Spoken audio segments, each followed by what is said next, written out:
사랑과 은혜가 풍성하신 아버지 하나님, 하나님께서 지으신 이 세계의 풍성함이 어찌 그리 아름다운지요.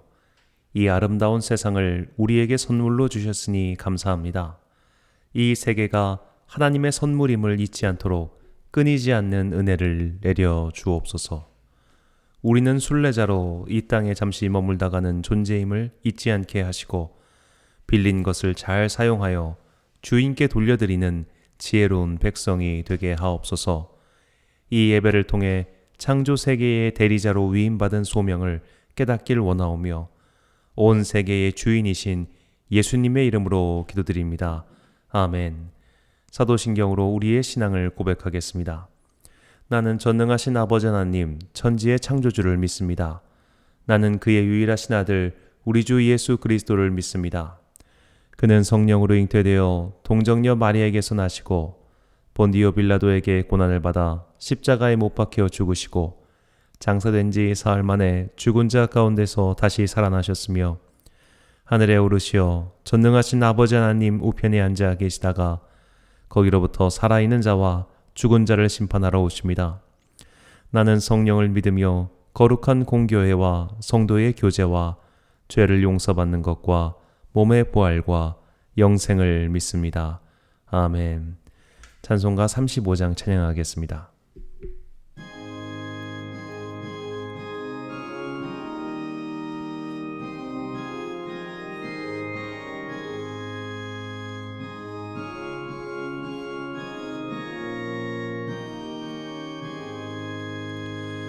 큰 영화로신 주 이곳에 오셔서 이 모인 자들로 주 백성 삼일사 그 중에 항상 계시고 그 중에 항상 계시고 큰 영광 나타내소서. 이 백성 기도와 또 예물 드림이 양내와 같으니 곧 받으옵소서. 주 예수 크신 복음을 주 예수 크신 복음을 만 백성 듣게 하소서. 또 우리 자손들 다 주를 기리고 서성전 돌같이 긴하게 하소서. 주 구원하신 능력을 주 구원하신 능력을 늘 끝날까지 주소서. 주 믿는 만민이 참 진리 지키며 옛 성도들같이 주 찬송하다가 저 천국 보좌 앞에서 저 천국 보좌 앞에서 늘 찬송하게 하소서. 아멘. 한 주간 동안 하나님과 나만 아는 죄를 고백하며 침묵으로 참회의 기도를 드리겠습니다.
다 함께 참회의 기도를 드리겠습니다.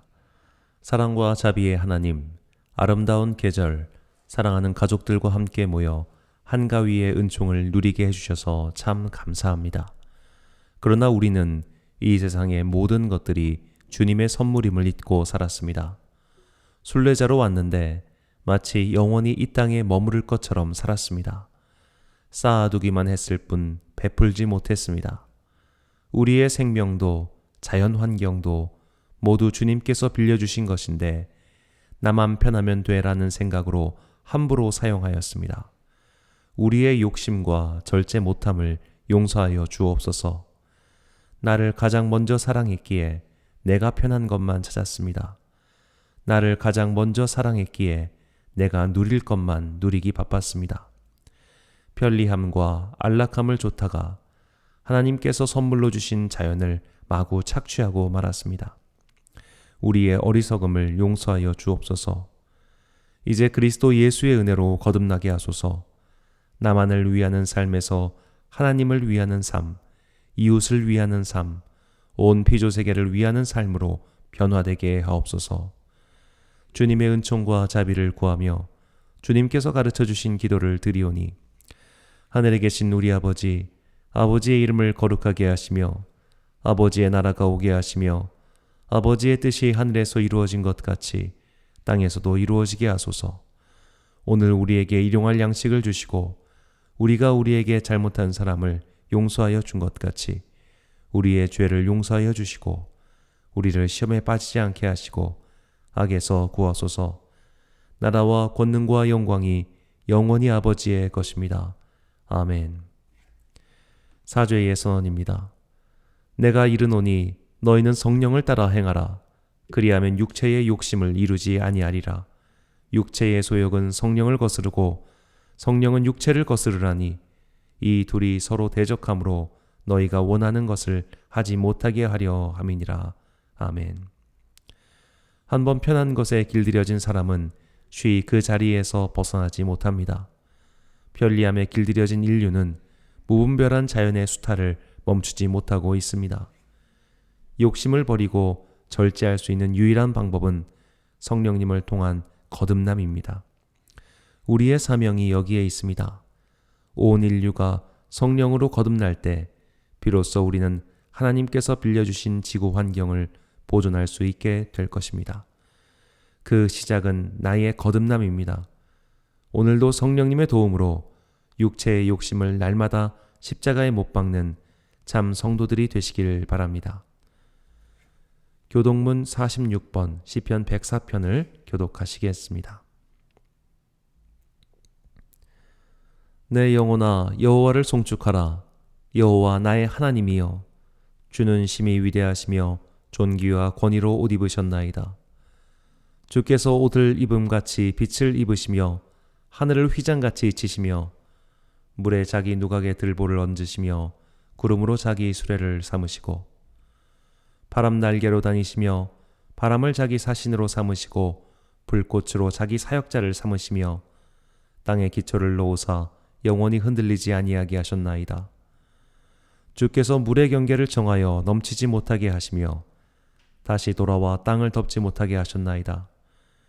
여호와께서 샘을 골짜기에서 솟아나게 하시고 산 사이에 흐르게 하사 각종 들짐승에게 마시게 하시니 들나귀들도 회갈하며 공중의 새들도 그 가에서 깃들이며 나뭇가지 사이에서 지저귀는도다.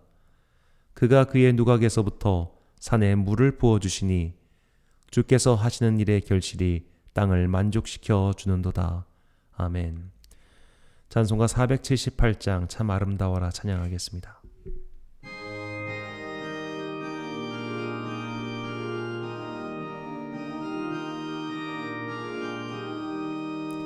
참 아름다워라 주님의 세계는 저 솔로몬의 옷보다 더 고운 백합화 저 찬송하는 듯 저 맑은 새소리 내 아버지의 지으신 그 솜씨 깊도다. 참 아름다워라. 주님의 세계는 저 아침에와 저녁노 밤하늘 빛난 별, 망망한 바다와 늘 푸른 봉우리 다 주 하나님 영광을 잘 드러내도다. 참 아름다워라. 주님의 세계는 바람과 찬찬한 시냇물 그 소리 가운데 주 음성 들리니 주 하나님의 큰 뜻을 나할 듯하도다.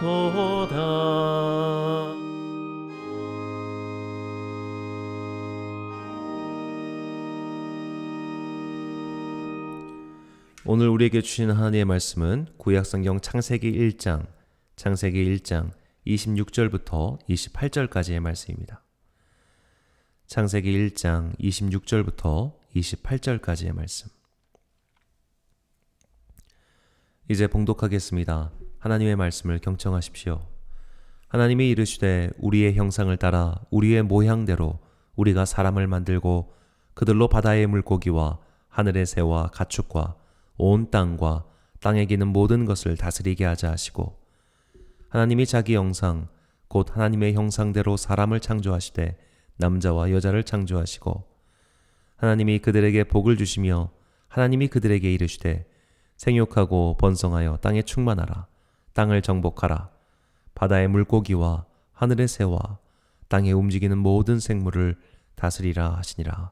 아멘. 평화의 위임통치란 제목으로 하나님의 말씀 선포하겠습니다. 고대 이집트의 피라미드 공사에 관한 문헌을 살펴보면 그 당시 노동자들에게도 휴가를 줬던 기록이 나옵니다. 고대 사회에도 오늘날에 비할 수는 없으나 휴식이라는 개념이 있었습니다. 오늘날처럼 주 5일 근무, 주 6일 근무, 후에 이틀 또는 하루 동안의 넉넉한 휴식을 아니었지만 분명히 쉬는 날들이 있었습니다. 이날이 곧 축제의 날이었습니다. 고대 중국이든 어떤 나라든 제사와 함께 축제가 벌어졌습니다. 이런 축제의 날이 곧 휴식일이었습니다. 축제와 함께 쉬는 날이 있었기 때문에 사회가 굴러갈 수 있었습니다. 고대로부터 지금까지 지배자들은 피지배자를 일방적으로 수탈하기만 해서는 통치가 이루어지지 않는다는 걸 알고 있었습니다. 인간은 숨쉴 구멍이 있어야 삽니다. 숨쉴 구멍도 없이 사람을 부리면 결국 탈이 나기 마련입니다. 인간은 기계가 아니니까요. 오히려 효율을 생각한다면 적절한 쉼이 있어야 생산량을 증대시킬 수 있습니다. 지배자들은 인권의 차원보다는 효율성의 측면에서 쉴 수 있는 시간을 부여해 줬습니다. 축제는 특정 신을 기리기 위한 날일 뿐만 아니라 백성의 불만을 누그러뜨리는 역할을 했습니다. 축제를 통해 사회의 불만을 해소시켜줘야 세상이 원활히 돌아갑니다. 이것은 비단 사람에게만 해당되는 일이 아닙니다. 말도 쉬지 않고 달리면 탈진해서 죽습니다. 그래서 몽고 제국이나 고려 때는 역참을 두어서 말을 교대해서 달리게 했습니다. 땅도 마찬가지입니다. 특히 인삼 농사를 지으신 분들은 아실 겁니다. 땅이 지력을 회복할 시간, 즉 휴지기를 주지 않으면 좋은 물건이 나오지 않습니다. 땅을 쉬게 해주는 것은 더 나은 생산을 얻기 위해서입니다. 이것이 현명한 다스림입니다. 옛날에 배운 교과서에서 나온 내용입니다. 서구 열강이 지구의 자원을 수탈하고 무분별한 환경 파괴를 일삼았는데 이 책임이 기독교에 있다는 내용이었습니다. 그 책임의 근거로 제시된 성경 구절이 바로 오늘 본문입니다. 서양인들은 본문 말씀은 근거로 지구를 수탈하였다는 겁니다. 이것은 틀린 해석입니다. 결과를 해석하기 위해 원인을 갖다 붙인 겁니다. 왜냐하면 서구인들은 성경을 잘 읽지 않았기 때문입니다. 정확히는 읽을 수 없는 환경에서 계속 있었습니다. 성경은 매우 비쌌습니다. 그리고 중세시대는 모두 라틴어로 쓰여져 있기 때문에 라틴어를 읽을 수 없는 사람이 거의 대부분이었습니다. 몇몇 귀족들과 학자층을 제외하고는 라틴어 성경을 읽을 수 있는 사람이 없었습니다. 종교개혁 이후 많은 종교전쟁이 있었고 베스트팔렌 조약 이후에 종교 선택의 자유권이 주어졌습니다. 그때부터 사람들은 가톨릭도 개신교도 아닌 제3의 선택지, 즉 아무것도 믿지 않는 선택지를 많이 택했습니다. 중세시대가 끝나면서 유럽에서 기독교 세계관은 점점 자취를 감추었습니다. 그런데도 오늘 창세기 9절을 근거로 무분별한 자원 수탈을 일삼았다는 것은 기독교에 대한 근거 없는 비방에 불과합니다. 쉼이 없이 다스리면 반드시 탈이 납니다. 오늘날 지구 환경이 이토록 처참한 지경에 처한 것은 우리가 쉼 없이 지구 환경을 수탈했기 때문입니다. 무진장한 것들이 나올 것처럼 뽑아다 썼기 때문에 쉴 수 없이 지구 자원은 지금까지 일하고 있습니다. 오늘 본문에서 하나님께서는 인류에게 명령을 내리셨습니다. 온 창조 세계를 다스리라고 하신 겁니다. 오늘 본문에서 다스리다라고 번역한 히브리어는 라다인데 구약성경에서 모두 24번 나옵니다. 이 단어가 가장 많이 나오는 장은 레위기 25장입니다. 25장은 종의 율법인데 읽어드리겠습니다. 너는 그를 엄하게 부리지 말고 내 하나님을 경외하라. 너희는 그들을 너희 후손에게 기업으로 주어 소유가 되게 할 것이라. 이방인 중에서는 너희가 영원한 종으로 삼으려니와 너희 동족 이스라엘 자손은 너희가 피차 엄하게 부리지 말지니라. 주인은 그를 매년의 삭군과 같이 여기고 내 목전에서 엄하게 부리지 말지니라. 여기 본문에서 부리다라고 번역한 히브리어가 라다입니다. 그리고 엄하게 하지 말라라는 히브리어가 페렉인데 이 단어는 6번밖에 나오지 않고 전부 오늘 본문 이 3번과 출애굽기 1장에서 노예 생활을 묘사할 때 쓰입니다. 이 단어는 뼈가 부서지다, 잔인하다는 뜻입니다. 하나님은 우리에게 다스릴 권세를 주셨습니다. 그러나 그 다스림은 잔혹해선 안 됩니다. 수탈해서는 안 됩니다. 엄하게 해서는 안 됩니다. 쉼을 주어야 합니다. 이 쉼에 대한 하나님의 마음이 10계명 제4계명에 고스란히 나옵니다. 출애굽기 20장 8절에서 11절 말씀을 읽겠습니다. 안식일을 기억하여 거룩하게 지키라. 엿새 동안은 힘써 내 모든 일을 행할 것이나 일곱째 날은 내 하나님 여호와의 안식일인즉 너나 내 아들이나 내 딸이나 내 남종이나 내 여종이나 내 가축이나 내 문 안에 머무는 객이라도 아무 일도 하지 말라. 이는 엿새 동안에 나 여호와가 하늘과 땅과 바다와 그 가운데 모든 것을 만들고 일곱째 날에 쉬었음이라. 그러므로 나 여호와가 안식일을 복되게 하여 그날을 거룩하게 하였느니라. 아멘. 주인은 종을 다스릴 수 있었습니다. 그러나 수탈해선 안 되었습니다. 종에게도 분명한 쉼을 줘야 했습니다. 이것이 하나님의 율법입니다. 우리에게 주어진 모든 것은 하나님께서 우리에게 위임해 주신 것입니다. 그 어떤 것도 나의 수탈의 대상이 될 수 없습니다. 믿음의 사람들은 심지어 내 배에서 나온 자식조차도 하나님의 선물로 여깁니다. 그 육체는 분명히 나의 유전자가 섞여 있지만 그 생명은 내 마음대로 할 수 있는 것이 아니라 하나님의 선물이라고 분명히 고백합니다. 온 피조세계가 이와 마찬가지입니다. 온 자연이 하나님의 선물입니다. 물도 공기도 햇빛도 대지도 모두 하나님의 선물입니다. 그 선물을 다스리라고 주셨다는 것은 내 마음대로 하라는 것이 아니라 위임해 주신 겁니다. 비유하자면 우리는 이 지상세계에 전세로 들어와 살고 있는 겁니다. 보증금이 없는 전세살이입니다. 내가 살고 있지만 내 집이 아니기 때문에 조심조심 하듯이 우리가 누리는 지구라는 별이 사실은 우리 것이 아니기 때문에 항상 조심하면서 누려야 합니다. 그러나 우리는 하나님께서 전세로 내놓으신 집을 마음대로 부수고 망가뜨려 놨습니다. 우리나라는 심각할 정도로 지구 환경을 오염시키고 있습니다. 인구당 이산화탄소 배출량, 인구당 플라스틱 배출량이 세계 최고 수준입니다.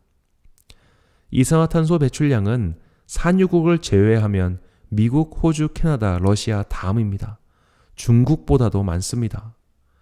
2016년도 기준으로 1인당 플라스틱 배출량은 세계 1위입니다. 1인당 연간 132kg를 소비합니다. 미국보다도 훨씬 많습니다. 더구나 올해는 코로나 때문에 일회용품의 소비가 엄청나게 늘었습니다.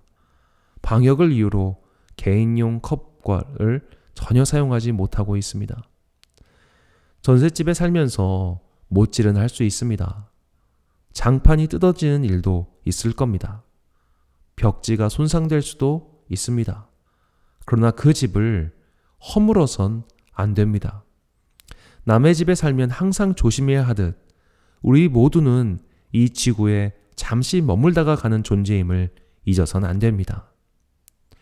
빌린 것을 마치 자기 것인 양 소비하는 세상에서 피조세계를 맡기신 하나님의 뜻을 가장 잘 구현한 사람이 있습니다.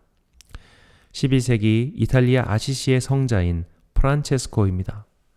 오늘 10월 4일은 그가 세상을 떠난 날이며 그를 기리는 축일입니다. 프란체스코는 20대 시절 하나님의 사랑에 자신을 내어 맡긴 삶을 살겠다고 결심합니다. 그는 부유한 상인으로 살 수 있었지만 그 길을 떠나 가난의 길을 가기로 결심합니다. 그가 가난의 삶을 택한 이유는 예수 그리스도께서 가난하게 사셨기 때문입니다. 예수님께서도 머물 집이 없으셨듯이 프란체스코도 집이 없었습니다. 예수님께서 나병 환자를 사랑하셨듯이 그도 자신은 거북스럽지만 나병 환자를 사랑했습니다. 예수님께서 재산이 없으셨기 때문에 프란체스코도 무소유의 삶을 살았습니다. 프란체스코는 예수님을 사랑했습니다. 그래서 예수님을 닮고 싶은 마음이 강렬했습니다. 그분과 함께 있고 싶었습니다. 프란체스코는 이런 기도를 했습니다. 주님, 내가 천국을 가기 위해 주님을 사랑하지 않게 하소서.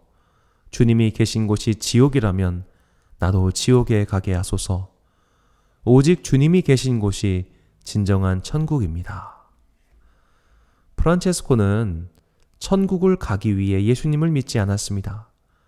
주님이 계신 곳에 함께 있고 싶었을 뿐입니다. 예수님을 진심으로 사랑했기 때문에 예수님을 닮고 싶었고 그가 하라고 하신 것을 실천했습니다. 말씀을 굴절시키거나 변형시키지 않았습니다.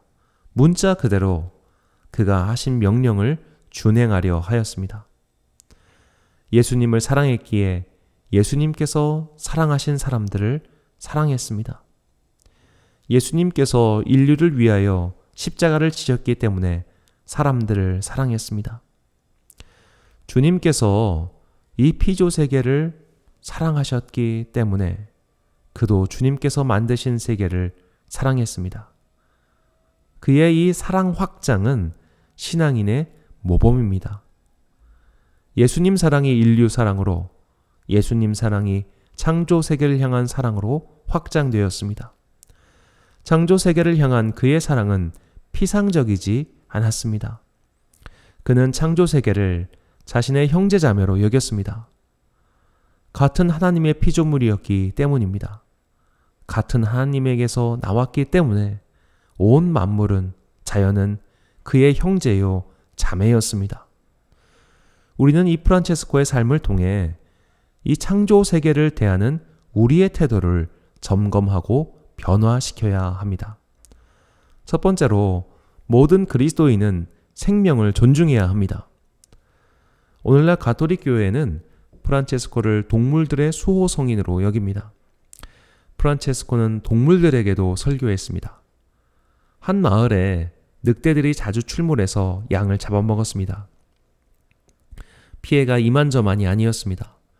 프란체스코는 늑대들을 찾아가서 늑대들에게 설교합니다. 그러자 늑대들이 회개해서 더 이상 양을 잡아먹지 않겠다고 약속합니다. 그러자 목자들이 늑대들의 먹이를 챙겨줬습니다. 그렇게 프란체스코는 늑대와 양들이 서로 공존할 수 있도록 활동했습니다. 늑대가 갑자기 풀을 뜯어먹고 살 수는 없겠죠. 양을 잡아먹되 마구 해치지 않는 겁니다. 이것이 서로 공존하는 길입니다. 프란체스코에게 모든 피조물은 하나님을 찬양하는 존재인데 그들의 모습 그대로 있는 것이 찬양이었습니다. 늑대가 풀을 뜯어먹는 것이 하나님을 찬양하는 것이 아니라 양을 잡아먹되 서로 공존할 수 있을 만큼 먹는 것입니다. 동물의 세계는 약육강식의 질서를 지키고 있습니다. 강자들은 약자를 마구 포식하지 않습니다. 그렇게 되면 자신들도 먹이가 없어 죽기 때문입니다. 포식자를 없애면 초식동물들이 너무 많아져서 생태계가 무너집니다. 포식자가 다 먹어버리면 포식자도 결국 멸종합니다. 동물의 세계는 서로의 생명을 존중하며 생명과 죽음이 서로 교차하며 존재하고 있습니다. 우리는 이 세계를 존중하고 지켜줘야 합니다. 이것이 피조 세계를 맡기신 주님의 뜻입니다. 우리는 동물을 잡아먹습니다. 그러나 과식해선 안 됩니다. 지금처럼 모두가 욕심을 절제하지 않고 동물을 잡아먹으면 자연이 버티질 못합니다. 우리의 욕심 때문에 돼지와 소들이 숨도 못 쉴 환경에서 살고 있습니다. 그러다가 전염병이 돌고 폭염이 찾아오면 수만 마리가 폐사당합니다.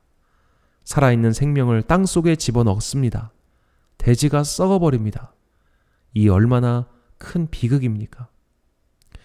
우리나라도 반려동물 천만 시대를 살고 있습니다. 특히 개와 고양이를 많이 키웁니다. 이 동물들을 많이 키우는 이유는 일단 소형종이기 때문일 것이고 또 남다른 교감이 가능하기 때문일 겁니다. 하지만 소를 키우시는 분들은 소야말로 사람과 교감이 가장 가능한 똑똑한 동물이라고 입을 모아 이야기합니다. 예전에 원앙소리란 영화가 보여주지만 소만큼 인류와 오랫동안 동행한 동물이 없습니다. 반려동물을 길에 버리는 것은 입을 모아 비난하면서 소와 돼지 수만 마리가 폐사당하는 것에 대해선 왜 목소리를 내지 않을까요? 이사야서는 하나님 나라의 놀라운 비전을 이렇게 보여줍니다. 이사야 65장 25절입니다. 이리와 어린 양이 함께 먹으며 사자가 소처럼 즙을 먹을 것이며 뱀은 흙을 양식으로 삼을 것이니 나의 성산에서는 해함도 없겠고 상함도 없으리라. 여호와의 말씀이니라. 아멘. 하나님께서 동물들을 우리에게 맡기고 다스리라고 하셨습니다. 그들을 먹을 수도 있고 사용할 수도 있습니다. 그러나 절제가 필요합니다. 절제가 없으면 결국 모두가 파멸로 갈 뿐입니다. 우리는 하나님의 창조 세계를 선하게 다스릴 의무가 있습니다. 착취는 폭력입니다. 아름다운 창조 세계의 복원, 에덴 동산을 이 땅에서 사는 동안 열심히 이룩해야 할 책임이 우리에게 주어져 있습니다. 이 의무를 깨닫고 모든 생명을 사랑하는 주님의 자녀가 되시길 바랍니다. 둘째로 우리는 창조 세계를 보존해야 합니다. 프란체스코가 지은 노래 중 가장 유명한 것이 태양의 노래입니다. 그 노래에서 프란체스코는 이 만물을 자신의 형제이자 자매로 언급합니다. 일부를 발췌해서 읽겠습니다. 내 주여 모든 피조물로 인하여 찬미 받으소서. 복되신 태양 형제는 주님을 통해 우리에게 낯을 주고 또 우리를 비추어 주나이다. 또한 장엄한 빛 가운데서 아름답게 빛나면서 전능하신 주님을 증언하나이다. 주님, 그렇게도 밝고 절묘하고 아름답게 지으셨으니 자매인 달림과 별들로 인해 찬미 받으소서. 주님, 구름 낀 날과 개인 날을 번갈아 선사하는 바람 형제와 대기를 인하여 찬미 받으소서. 또한 생명을 주는 모든 날씨로 인해 찬미 받으소서. 주님, 쓰임 많고 겸손하고 값지고 조촐한 물 자매를 인하여 찬미 받으소서. 주님, 밤을 밝히는 불 형제를 인하여 찬미 받으소서. 그는 아름답고 태평하고 강건하고 맹렬하나이다. 주님, 우리를 기르고 돌볼 뿐만 아니라 풍성한 과일과 화려한 꽃과 풀들을 낳아주는 우리 자매인 어머니 대지로 인하여 찬미 받으소서. 자, 그에게는 태양도 바람도 물도 불도 형제요 자매였습니다.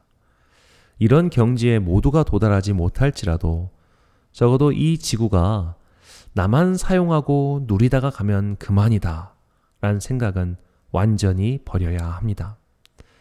앞서 말씀드렸다시피 우리는 안타깝게도 지구 환경을 잘 생각하지 않습니다. 이웃나라를 욕할 생각만 있지 정작 나의 생활에서 누릴 것을 줄이고 아끼고 보존하려는 생각이 너무나 부족합니다. 하나님께서 피조세계를 맡기셨음을 깨달은 그리스도인은 환경의 보존을 위해서 최선을 다해야 합니다. 일회용품 사용을 줄이십시오. 최대한 쓰레기 배출을 줄이셔야 합니다. 과도한 전기 사용을 절제해야 합니다. 그것이 이 지구에 전세내어 살고 있는 우리의 도리이며 상식입니다. 특별히 우리 생활과 밀접한 환경 보호 방법 중 하나가 이메일 정리입니다. 이메일을 보관하기 위해선 서버라는 것이 필요합니다. 거대한 하드디스크라고 생각하시면 됩니다. 이 하드에서 발생하는 열이 엄청납니다. 그래서 거대한 냉각기가 필요한데 이 냉각기를 돌리기 위해 또 어마어마한 전기가 필요합니다. 한 조사에 따르면 전 세계 인구 중 이메일을 사용한 인구가 23억인데 23억 명이 이메일 50개를 삭제하면 862만 5천 기가바이트가 절약됩니다. 에너지로 치면 2조 7,600만 킬로와트의 절약 효과를 낸다고 합니다. 우리나라 원자력 발전 전체 전기량의 약 13배입니다. 내 메일함에 쌓인 메일만 정리해도 지구 환경 보존에 이익할 수 있습니다. 개인 컵을 생활화하고 장바구니를 들고 다니는 것, 내가 조금 귀찮더라도 그 불편을 감수하는 것으로도 우리는 피조세계를 지키고 다스리라는 주님의 명령에 순종하는 것입니다. 꼭 기억하십시오. 기독교인은 상식적이며 모범적인 시민입니다. 갈라디아서 5장 22절에서 23절입니다. 그러나 성령의 열매는 사랑과 기쁨과 화평과 인내와 친절과 선함과 신실과 온유와 절제니 이 같은 것을 금지할 법이 없느니라. 여기서 금지할 법이 없다라고 할 때 법이라고 번역한 헬라어는 노모스입니다. 노모스는 통상적인 법률, 즉 상식을 가리킵니다. 그리스도인은 성령의 열매를 맺어야 합니다. 성령의 열매가 광기로 맺는 경우는 없습니다. 누가 봐도 아름다우며 누가 봐도 이해할 수 있는 것이 성령의 열매입니다. 이 성령의 9가지 열매 중 마지막이 절제라는 것을 꼭 기억하시기 바랍니다. 그리스도인은 맡겨진 피조세계를 착취하지 않습니다. 내가 다 쓰고 찌꺼기만 남기지 않습니다. 빌린 집을 다 때려 부수는 자는 손해배상 청구를 당하게 되어 있습니다. 성령의 열매를 맺는 그리스도인답게 우리의 생활을 절제합시다. 소비를 절제하고 불편함을 일부 감수합시다. 빌려서 살고 있는 지구 땅과 창조 세계를 보존하고 후대에 물려주십시다. 이것이 오늘 모든 그리스도인이 앞장서야 할 사명 중 하나입니다. 세 번째로 그리스도인은 사람을 사랑해야 합니다. 반려동물을 키우는 분 중에 사람 꼴을 못 보는 이들을 종종 봅니다. 자기에게는 소중하지만 다른 사람은 소중하게 생각하지 않습니다. 버려진 동물을 보면 가슴 아파하고 눈물 흘려도 버림받은 전쟁 고아와 난민에 대해서는 관심을 갖지 않습니다. 꼭 기억하시기 바랍니다. 동물을 사랑한다고 하면서 인간의 생명과 인권에 관심이 없는 이는 결국 동물도 자기 상황이 안 되면 버릴 자들입니다. 생명과 생명사랑이 없는 사람이기 때문입니다. 왜 해마다 십수만 마리의 반려동물이 버려지겠습니까? 사람을 존중하지 않는 이들은 결국 동물도 소중하게 생각하지 않습니다. 오히려 진정으로 사람을 존중하고 귀히 여기는 이들이 동물의 생명도 귀히 여길 수 있는 법입니다. 지구 환경을 위해서 활발히 활동하는 분들 가운데서도 사람 꼴을 못 보는 이들이 있습니다. 환경을 오염시키는 나라와 주요 인물들을 비판하고 심지어 증오합니다. 이런 이들은 정말 지구 환경을 생각해서 그렇게 하는 것이 아닐 겁니다. 자신의 의로움에 취해서 다른 이들을 깔아보는 교만에 빠진 자들입니다. 환경 보존도 결국 사람 사랑에서 나오는 겁니다. 아직 만나지 않은 후대의 인간들을 사랑하기에 오늘 지구라는 집을 아껴서 물려주려는 겁니다. 프란체스코는 예수님을 사랑했습니다. 그래서 인간을 사랑했습니다. 그는 예수님을 사랑했습니다. 그래서 피조 세계와 동물들을 사랑했습니다. 이것이 반대가 되면 안 됩니다. 동물은 사랑하지만 인간은 사랑하지 않는 사람, 환경을 지키고 보존해야 한다면서 사람에게 무례하게 하는 이들은 순서가 잘못된 것입니다. 그리스도인의 사랑은 언제나 하나님 사랑으로 시작해서 온 피조세계의 사랑으로 확장되는 것입니다. 그 중심에 하나님 사랑이 없는 채 외곽으로 확장만 되는 것은 사실 속빈 강정이나 다름없습니다. 요한일서 4장 20절 말씀입니다. 22절 말씀입니다.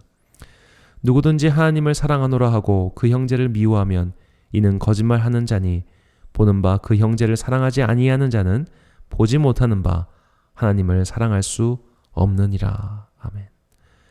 하나님을 사랑하는 자가 그리스도인입니다. 하나님을 사랑하는 그리스도인은 사람을 사랑합니다. 같은 하나님 안에서 태어난 자이기에 사람을 사랑하고 같은 하나님 안에서 탄생한 피조 세계를 사랑하는 것입니다. 이 하나님 사랑에서 출발하여 온 인류와 피조 세계를 향한 사랑으로 그 외연을 확대한 사람이 부르는 노래가 평화의 노래입니다. 주여, 저를 평화의 도구로 써주소서. 미움이 있는 곳에 사랑을, 상처가 있는 곳에 용서를, 의심이 있는 곳에 믿음을, 분열이 있는 곳에 통합을, 절망이 있는 곳에 희망을, 어둠이 있는 곳에 광명을, 슬픔이 있는 곳에 기쁨을 심게 하소서. 오 거룩하신 주님, 위로받기보다는 위로하며 이해받기보다는 이해하며 사랑받기보다는 사랑하게 하소서. 우리는 줌으로써 받고 용서함으로 용서받으며 죽음으로써 영원한 생명을 얻기 때문입니다. 이 노래는 프란체스코가 지은 것으로 알려져 있지만 실제는 1913년 노르망디의 한 잡지에 실린 기도문이라고 합니다. 이 기도문을 프란체스코 형제회에서 프란체스코의 정신을 잘 담아냈다고 하여 오늘날에는 많은 이들이 프란체스코의 작품이라고 생각하고 있습니다. 지은 이가 누구이든 기독교인이 가져야 할 평화의 정신을 너무나 잘 담아낸 작품입니다. 평화라고 번역한 히브리어 샬롬은 빚을 갚다는 뜻입니다. 모든 그리스도인은 사도 바울의 고백처럼 사랑의 빚을 진 자입니다. 이 빚을 갚는 방법은 주님께서 사랑하신 이 온 세계를 사랑하는 것입니다. 이렇게 사랑으로 사랑의 빚을 갚을 때 비로소 평화가 우리 가운데 임하게 됩니다. 사랑하는 우리 로뎀의 성도 여러분, 사도 바울이 로마서 8장 19절에서 말씀하였듯이 피조 세계는 하나님의 자녀들이 나타나길 기다리고 있습니다. 바로 우리가 평화의 전령이 되어야 합니다. 사랑의 빚을 사랑으로 갚으십시오. 하나님을 사랑하고 이웃을 사랑하고 동물을 사랑하고 온 창조 세계를 사랑하십시오. 이것이 우리에게 창조 세계의 통치 고난을 위임하신 하나님의 뜻입니다. 모든 생명을 아끼고 소중히 여겨야 합니다. 음식을 먹을 때도 내가 무언가의 생명을 취하였음을 잊지 마십시오. 다른 생명이 나를 위하여 희생한 것이 식탁 위에 올려져 있습니다. 그 생명에 감사하며 나도 누군가를 위한 희생을 감내하는 사람이 되게 해달라고 기도하십시오. 우리가 사는 지구별은 내 것이 아닙니다. 집주인에게 무상으로 빌려서 살고 있는 집입니다. 우리는 언젠가 반드시 이 집을 떠나 본향으로 돌아갑니다. 그러니 순례자의 정신을 갖고 살다가 이 집을 최대한 깨끗하게 다음에 살 사람에게 돌려줍시다. 지구 환경 보존을 위해 불편함을 감내합시다. 일회용품의 사용을 줄이고 전기를 아끼십시오. 욕망을 절제하십시오.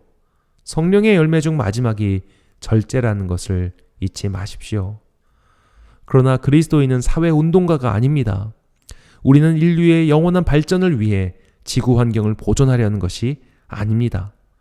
우리는 하나님을 사랑하기 때문에 집주인에게서 빌려서 사용하는 것을 아끼고 소중하게 여길 뿐입니다. 결코 잊지 마십시오. 우리의 모든 행위는 하나님 사랑의 터전 위에서 행할 뿐입니다. 예수님을 사랑하고 인간을 사랑하고 온 피조 세계를 사랑했던 위대한 전도자 프란체스코처럼 우리도 그런 위대한 사랑의 노래, 평화의 노래를 부르는 자들이 되시길 주님의 이름으로 축원합니다. 기도하겠습니다. 사랑과 은혜가 풍성하신 아버지 하나님, 민족의 아름다운 명절 한가위를 보내고 주님 앞에 섰습니다. 하나님께서 온 창조 세계를 우리에게 맡기셨는데 우리는 그 세계를 잘 관리하지 못했습니다. 빌린 집에서 사는데 이 집이 마치 내 것인 양 함부로 살았습니다. 욕심을 절제하지 못했습니다. 수탈하고 착취하며 살았습니다. 우리의 어리석음과 욕심을 용서하여 주옵소서. 하나님을 사랑하기에 이웃을 사랑하겠습니다. 그 사랑이 온 피조 세계로 확장될 수 있도록 성령님께서 우리의 품을 넓혀 주옵소서. 주님을 사랑하며 온 세상을 사랑했던 한 사람처럼 우리도 사랑으로 평화의 노래를 부르게 하옵소서. 우리를 통하여 온 피조 세계가 고대하는 하나님 나라가 이 땅 가운데 이루어지길 소망하오며 예수님의 이름으로 기원하옵나이다. 아멘. 찬송가 79장 찬양하겠습니다.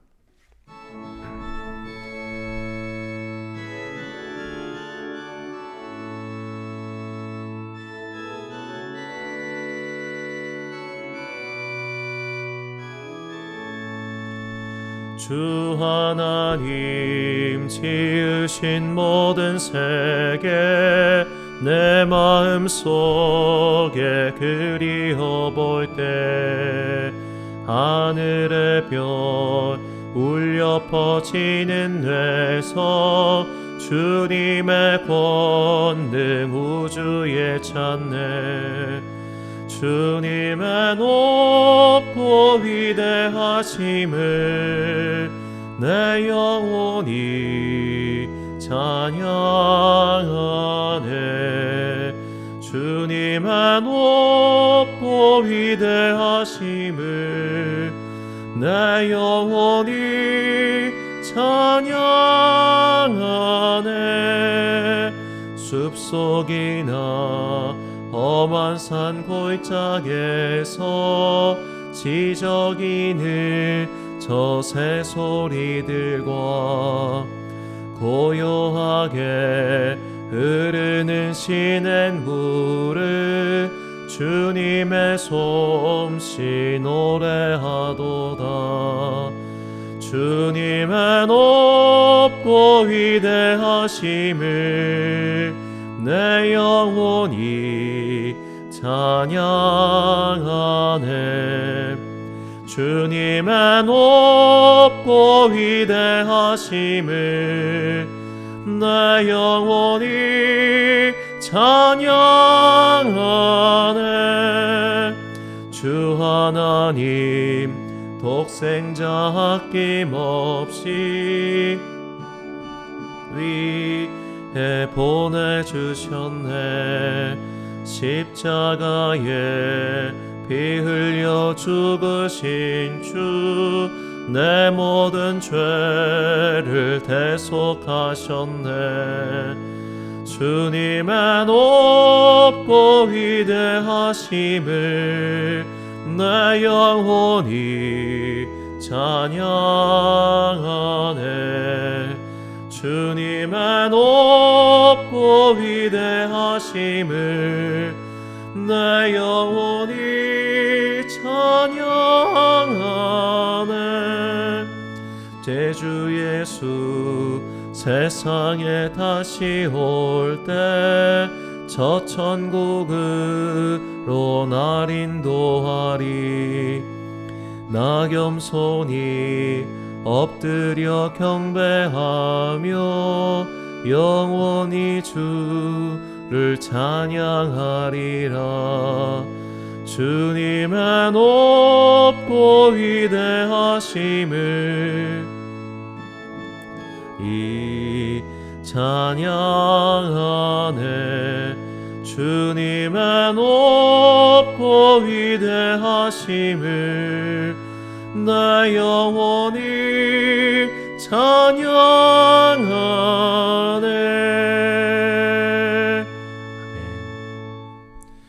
지난주 봉헌하신 분들입니다.